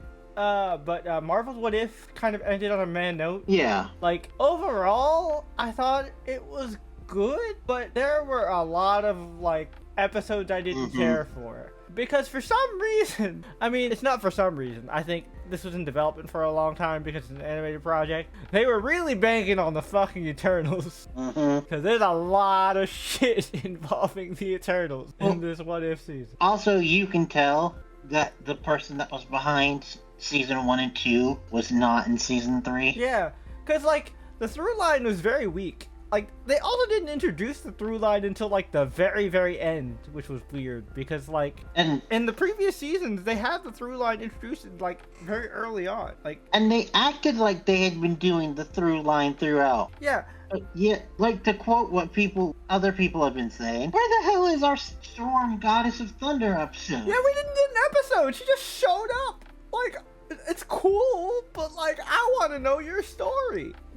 Like, without going into detail, because obviously we're not doing a full What If episode, the only episodes I really liked were the Shang-Chi Kate Bishop Western episode, the Howard Darcy episode. That was probably my favorite. And then the one that was supposed to be in season 2, the Winter Soldier Red Guardian. I loved that episode. That was great. I gotta tell you, my biggest disappointment was the premiere. That fucking episode was trash. Yeah. How do you the screw mechs up? didn't even do anything. How do you screw up giant robots versus giant Hulk monsters? Oh, How? yeah. Marvel. What the fuck? You had one job. Yep. And moving on though, good TV shows that I hadn't watched but I've heard great things about.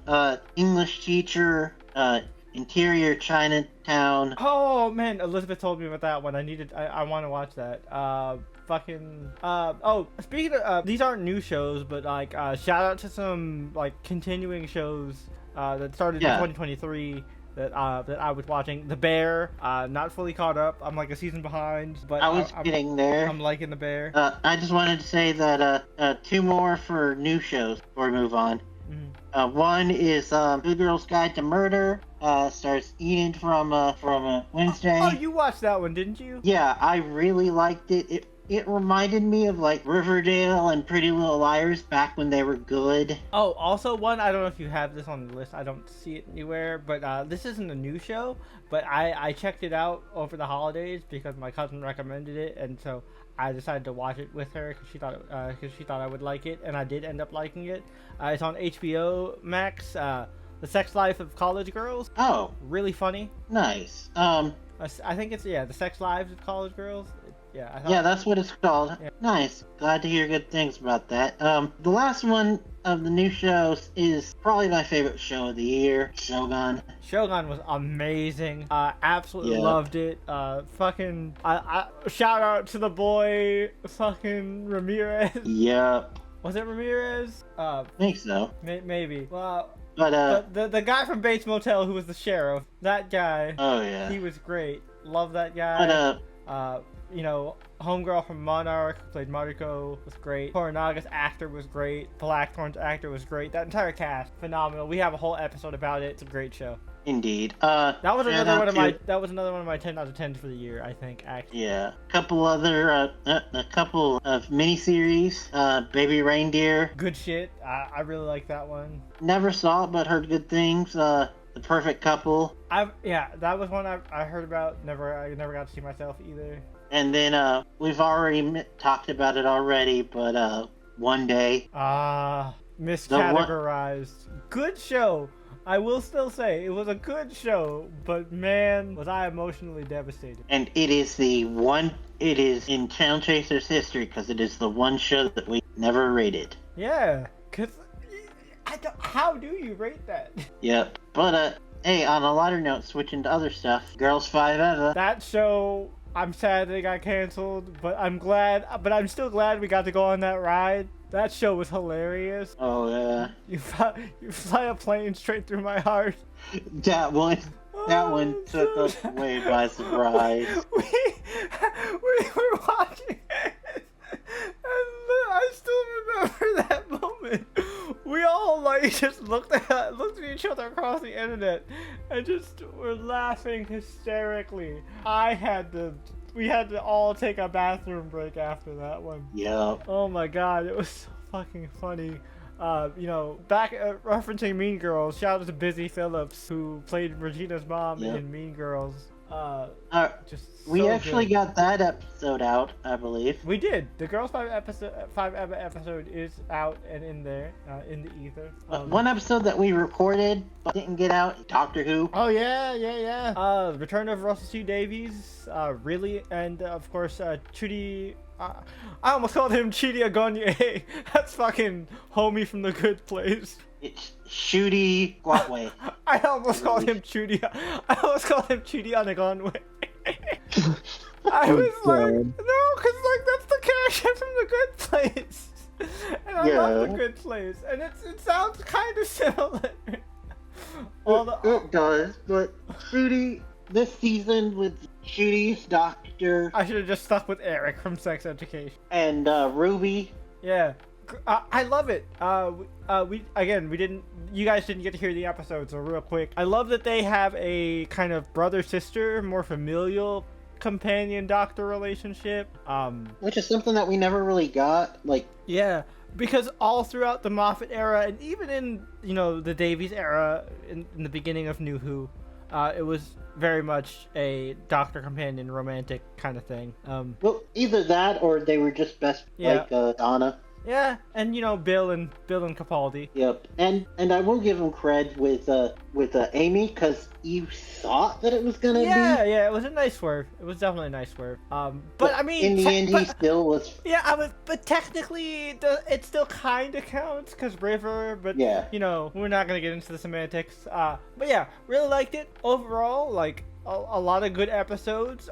The fucking big bad was really cool. And was a nice shout out to Classic Who. And I also like how it really tied everything together, even like the Christmas special stuff with where we brought back 10. Yep.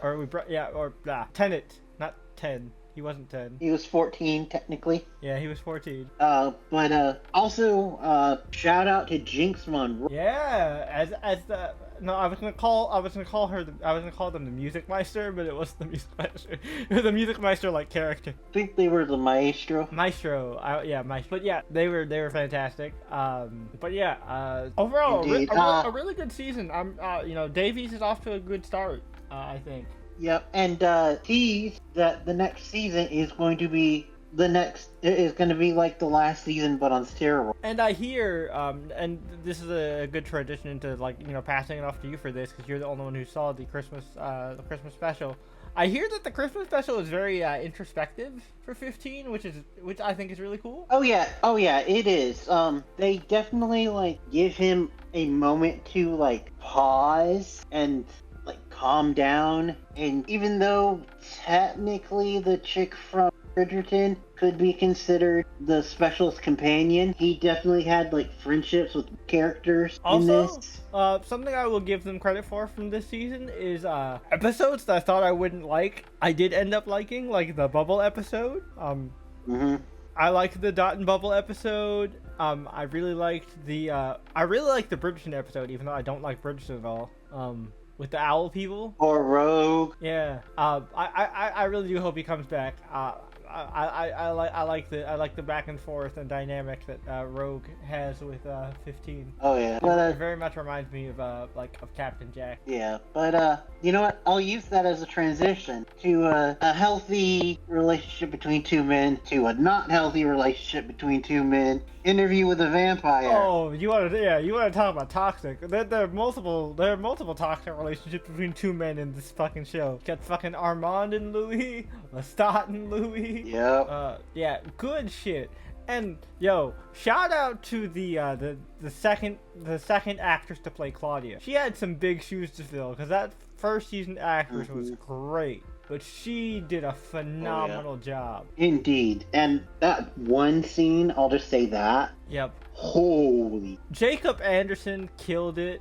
And man, what is the gentleman's name who plays Lestat? I cannot wait for his the Vampire Lestat series. Oh yeah. Or is it just called Interview with the Vampire season 3? Yeah, it's just called season 3. Yeah. But we all know what it really is. Yeah. I'm really excited for that. Indeed. I But really wanted to check out the other shit, like Discovery of Witches too. I heard that was good. A Discovery of Witches is long over. I think you're talking about a Mayfair Witches. Witches? Yeah, I was like, whatever the Anne Rice Witch one is. I heard good things about the Anne Rice Witch show. Yeah. But going on to more family drama, House of the Dragon. House of the Dragon, Hot D. Season 2 was nowhere near as good as Season 1, I'll just say straight up. But still pretty solid. Yeah. Especially now that I'm more removed from it. Like, yeah, I don't think it lived up to the expectations overall, but still good. But we got what we needed from the season, I think, given like what was set up. I do understand people's complaints of like that this was just another setup season when we thought it was just the first season that was going to be the setup season. But when you know the events that are going to go down, you need a lot of setup for it. So totally get it. Also, since we're talking about shows with family drama, I want to talk about this show just real quick so I can shit on it. WoW Umbrella Academy, you shit the bed, final season, how could you? Really? Yeah, didn't like it. Did you finally watch it? Yeah, didn't like it. Okay. That's all I have to say, because, you know, we don't like to spend too much time on the negative around here anymore, but yeah. Well, another show that ended this year, which I hadn't, but I hope it doesn't shit the bed, The Dragon Prince. I've heard good things, it's just, I'm too far behind. Yeah, same. Also, rest in peace to Orphan Black Echoes. I also heard that one wasn't that good, so we didn't really miss out on it. Yeah, I think this was also the last year of a good show that I never got around to watching. What We Do in the Shadows. Oh yeah. I wasn't caught up, but I did hear that it ended well. Nice. And another show that ended this year, Sweet Tooth. Loved that show. That show's great. And then I hope that actor, the kid, plays Chopper or voices Chopper. well, you know you've seen him in other stuff, right? Wasn't he Kid Sanji as well? Yeah. Yeah. But one show that we watched but we never finished, Feud, Capote versus the Swan. Right. Yeah, we never got back to it. We liked But it. from what we saw, we liked it. Yeah. And yeah. And before we switch on to anime, because anything else we've already talked about came, or we just haven't seen yet, like Split Game. Yeah, people have been telling me like that I need to get on it ASAP because it's apparently really good, which I'm looking forward to seeing it. Squid Game season 2. Same. But the last one that I want to mention, anime, because it's getting its own section. Yep. The Legend of Vox Machina, season 3. I haven't gotten around to it yet. But you know, you've raved about it. I'm sure. Tony, did you get to see the third season of Vox Machina? I don't know if he's awake. Maybe not. But yeah, it's on my list. I will get to it. I swear. It's the best so far, in my opinion. Nice. And I will tell you that I have theories, but for the most part, I don't know how they're going to handle next season. That's interesting, considering you're a critter. Cool. Yeah, It definitely has me excited. they have said in interviews that it started with season 3, but they've moved it on for the rest of Vox Machina and for Mighty Nine that's coming up. Is that this is a different universe than the live play. So they're gonna start playing with that and like doing things that honor the story and honor the similar stuff, but tell a different story so that people who even watch the campaign Get surprised. can be surprised. Nice. That's awesome. I mean, that's a great way to approach adaptation for sure. I respect it. But then I got the list here, but I think you can be more active on it. Anime of the year. I want to give a quick shout out because I haven't heard anybody talk about this. The Terminator series from Production IG, fantastic. Love that shit. That is fucking Terminator right there. You said it in the 90s, at the time period that they said Judgment Day was gonna happen in T2, and it's just strictly in the war. It's gritty. It's fucking John Connor's resistance versus fucking evil robots. Love that shit. Good shit. Just kind of going through stuff on my on the anime section of my document. Dungeon Meshi, Delicious in Dungeon. That was probably my favorite anime. Fantastic. Really enjoyed it. My Happy Marriage only got the OVA, but I'm counting it because it came out this year. Fun, good shit. We found out that Kyoka's sister is a MILF. She has a little. Nice. She has a little boy, and she's divorced. So interesting. And the first anime that came out this year, Pokemon Concierge. Yeah, and an interesting medium type as well. That was one that we all loved. I don't know. Did that one come out? Did an episode on. Yeah, did that one come out? Yeah. Okay, yeah. So, really enjoyed that one. Again, the media, the interesting. Is it stop motion? I think so. Yeah. The kind of knitted sweater almost stop motion look is awesome and really charming and endearing. Keeping on Pokemon, even though we didn't finish it, I really did like what we saw of Pokemon Horizon. Same. Going on to other stuff. Solo leveling. Solo leveling was great. I enjoyed that first season. I really enjoyed the abridged season. Oh yeah. Dragon Ball Daima. Dragon Ball Daima, I've fallen off of, but I really did like what I've seen. Oshinoko season 2 was great. I really like the Ranma 1/2 remake. First season was awesome. I cannot wait to see more. Dandadan was great. Yes, it was. That was one that knocked it out of the park in terms of adapting a newer series and really selling it to people. Indeed. Suicide Squad Isekai.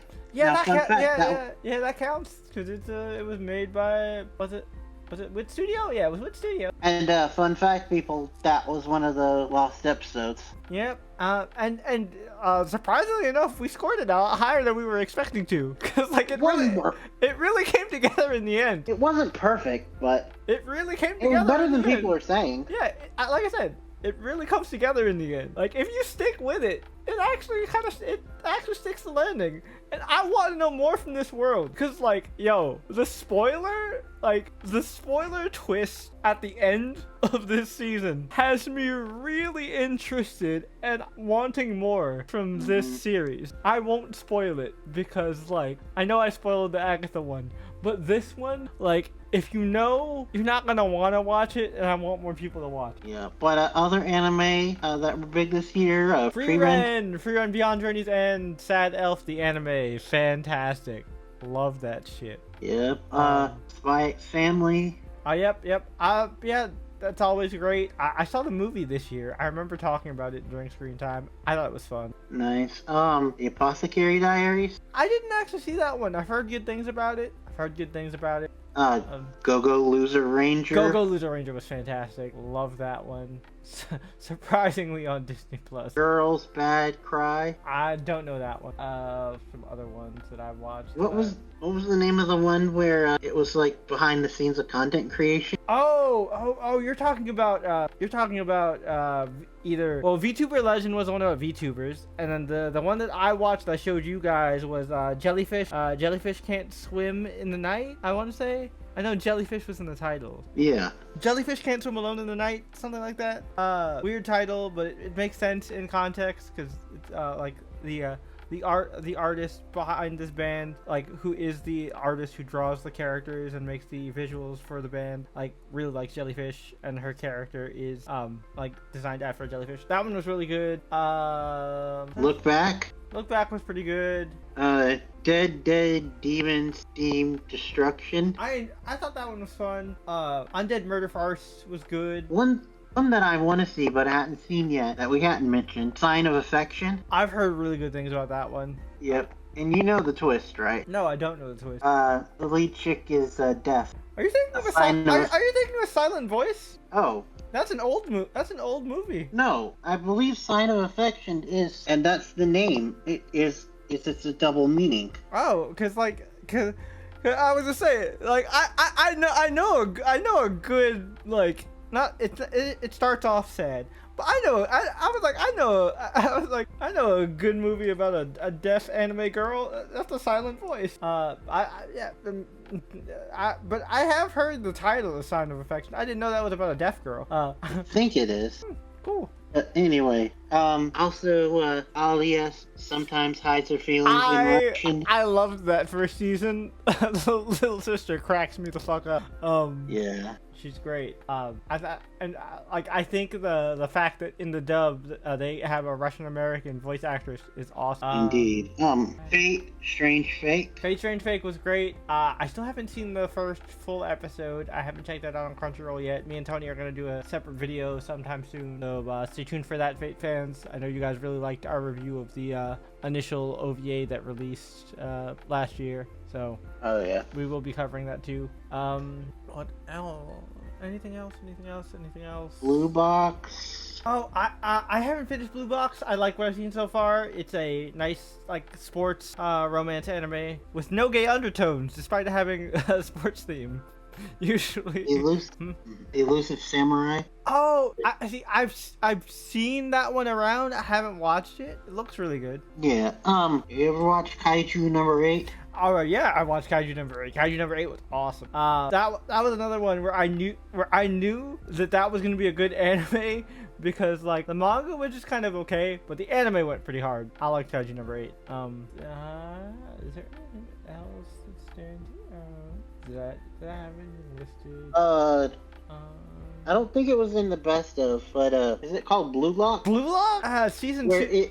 It fucked the bed. Season 2 is garbage. Like, which apparently I've heard that the new episode they actually finally decided to animate again, and it's great. Dude, let me tell you something. I am not caught up, so I don't know if they did actually animate it, but the handful of episodes I did watch of Blue Lock Season 2, they look like the fucking remaining episodes of Uzumaki after episode 1, which is to say, not even a slideshow. Yeah. It was so bad. It wasn't a whole TV show, but didn't the One Piece, like, prequel thing come out this year? No, that got announced this year. No, I'm talking about the original pitch one. Oh, right, yeah, Monsters, yeah, it did come out this year. We watched it. Yeah, it was on Netflix. Yeah, that was great. I thought when you said One Piece prequel, I was thinking about the re-release that they talked about that was announced in 2024. That's gonna be done by Wit Studio. That's gonna be on Netflix. The One Piece. Yeah, that's what I thought about. But yeah, you were talking about Monsters. Yeah, Monsters was great. It was indeed. Oh shoot! Mm-hmm. I was looking on Netflix to see if any other big anime out there, and we forgot a TV show. Well, no, that came out last year. Okay, so never mind. Oh, it did not come out in 2024? What were you gonna say? No, I was gonna bring up something else. Oh. 'Cause I thought it came out in 2020. Scott Pilgrim. No, Scott that was Pilgrim. 2023. Oh, that was 2023. Oh, dang. Scott Pilgrim. It feels like it came out in 2024. We recorded that episode in 2024 for sure. Yep. Dave, did you watch the new Gundam? Witch from Mercury. I didn't watch. I didn't watch the new. I watched Witch from Mercury season 2. I did not see the new Gundam series. Also, I haven't watched it, but I've heard good things of Rising Impact. Don't know that one. It's about a child prodigy in golfing. Oh, yep. I've seen clips of the golf anime around. Yeah. Yeah. Yeah. I don't think there's anything else of note that I want to talk about anime wise, and we've recorded a good chunk, so I feel like that this is a good place to wrap up. Because you've been kind of silent, any fun things, Tony? Honestly, my overall opinions are just kind of entertainment-wise. 2024 killed it with those. Any particular anime you want to shout out? We were just on the anime section. If you want to give some shout outs before we wrap up. Love that. Strange Fake was amazing. The most recent season of Futurama, so great. Oh yeah, we didn't talk about that. Yeah, the most recent Futurama season was awesome. Yeah, love that shit. A lot of Hispanic representation in that season for for seemingly no reason, but I was here for it. I was here for that. Tony hasn't caught up on it, but Oshinoko season 2, like I said, good shit. Once Tony catches up on it, we might do a video on it. Who knows? Because I know you guys liked the video we did on season 1. Yeah. I was just gonna say, just recently I saw somebody react first episode. It's good shit. I want to, before we wrap up though, I do want to give a quick kind of music wrap up, not Spotify style, but like there's a lot of good music this year. I want to give a huge shout out Sabrina Carpenter, who has fucking dominated my fucking playlist this year. Sabrina Carpenter and her short and sweet album, fantastic. SZA with her SOS album, fucking fantastic. A lot of the pop girlies fucking killed it this year. Charlie XCX with Brat. Two other pop girlies. Rose. Yeah, Rose with her album was great. I really liked it. Shout out to the internet's newest villain, Chapel Road. Her album didn't come out this year. Yeah, People think that it did. I know. I just want to give her a shout out because, like, you know, she did put out a lot of good music this year. Her new album did not come out, but like, I just want to give her a shout out because I feel bad for her because she clearly was not built for this life, but she makes great music. Well, also, she made good points, though. No, I'm not saying that she didn't. I'm just saying it's just starting to show that maybe she's not built to handle like big stage fame. But like, you know, it's a whole nother conversation. But yeah, loved her music. Her "Good Luck Babe" song. Loved her music. I also want to give a shout out to fucking. I have it on my list for like my short music section. Where is it? I thought I had it. What? No. What? Halsey. There it is. Halsey, Imposter. Oh, yeah. Really like that album. It's a really interesting concept. And it's very introspective and reflective, considering, like, you know, what she's going through with her disease. Really good album.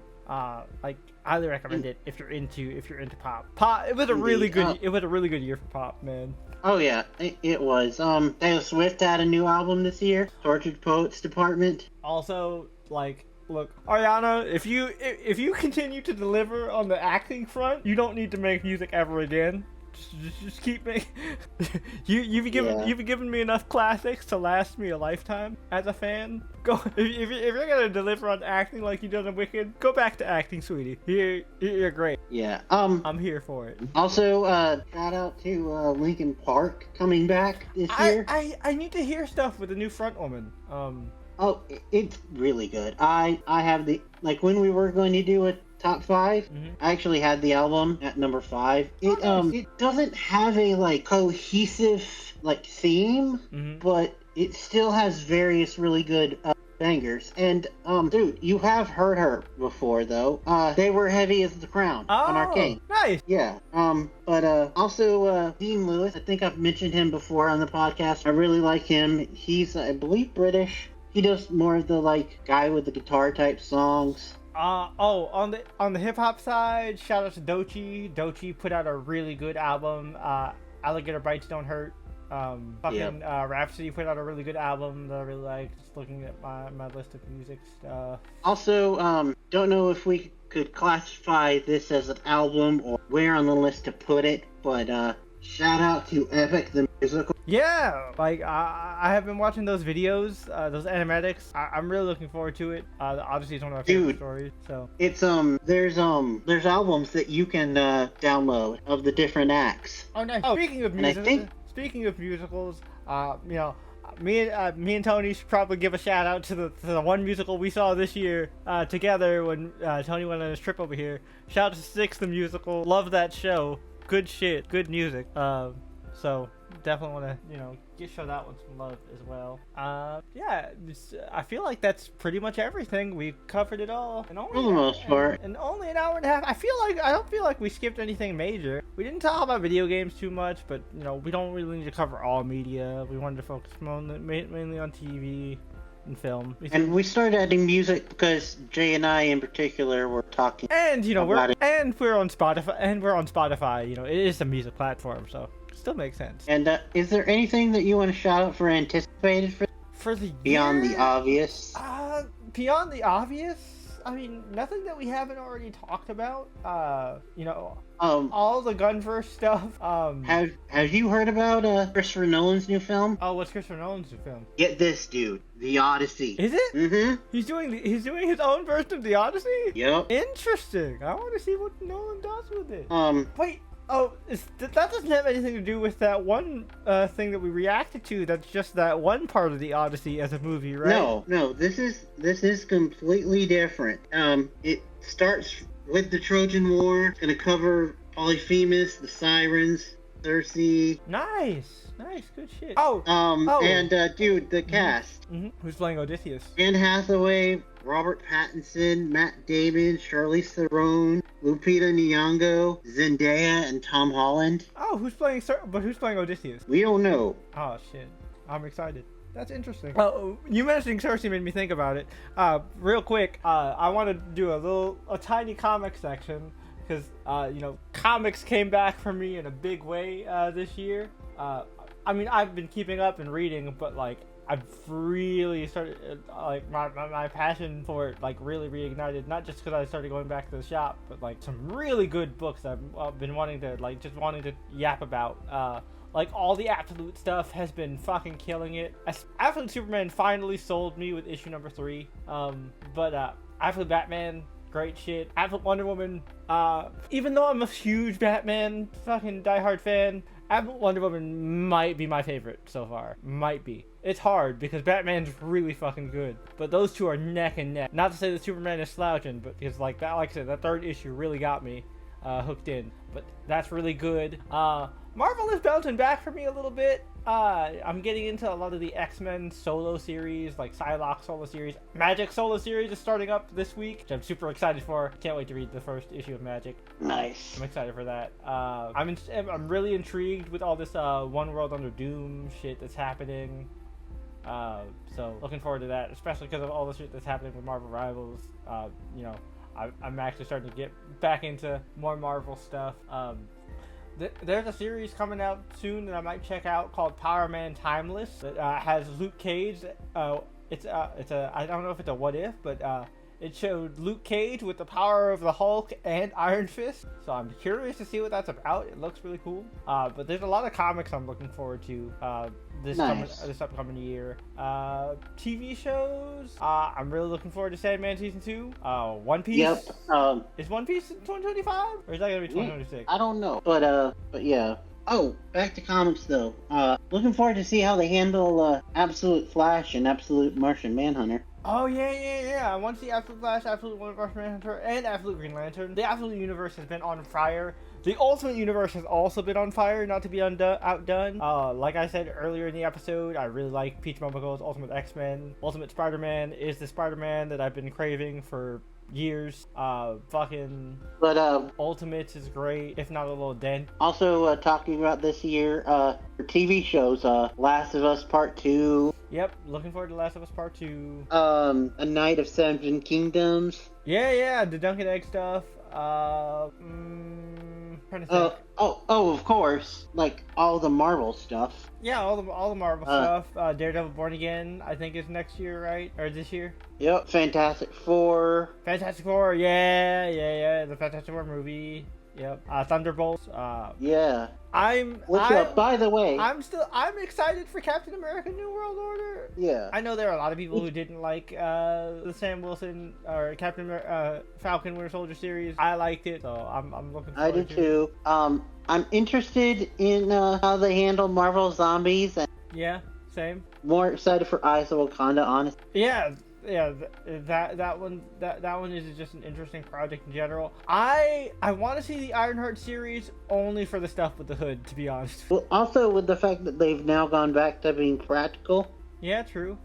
That gives me somewhat hope, and also with the fact that they are leaning towards the like magic versus tech. That's why I said I'm mostly looking forward to Ironheart for the stuff with the hood. Well, also the fact alone that they're doing that means that they're veering from the comic. But the hood's always been magic. No, I'm saying for Ironheart's story. Oh, for Ironheart. I mean, to be fair, Ironheart didn't really have a story in the comic.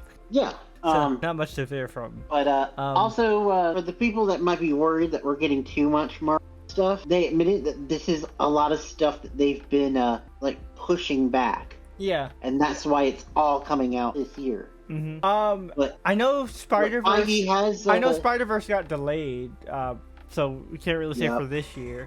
And maybe not even next year. Shoot, maybe they'll end up recasting Shamik Moore after all his weirdo allegations. Oh yeah. Yeah. Oh, one other thing that I'm looking forward to, which I'm surprised I'm looking for, the new Jurassic Park movie. What? You didn't hear about this? No. Why are you looking forward to it? It's called Jurassic World Rebirth. It's going to be directed by Gareth Edwards. Okay. Rogue One guy. He's the guy. Yeah. Okay. He also did the Godzilla stuff. Yeah, for Legendary. Yep.